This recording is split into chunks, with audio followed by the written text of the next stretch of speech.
Hey everyone, in this video, I'm going to show you on how to sell crypto on Coinbase to your bank account.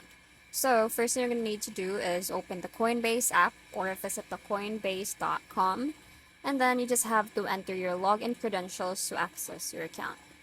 Once you're logged into your account, in the app, tap on trade or buy and sell, and then just select the sell. And then you just have to choose the cryptocurrency that you want to sell, like for example, Bitcoin or Ethereum and etc.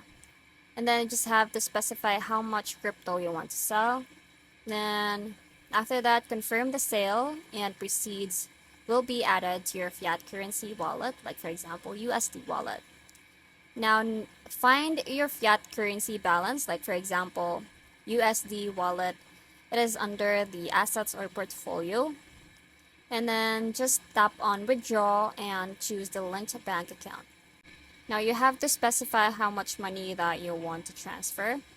And once you're done with that, just complete the transaction and funds will be typically arrive in 1 to 3 business days depending on your bank.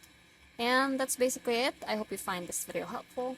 Thank you for watching and I'll see you in the next one. Bye!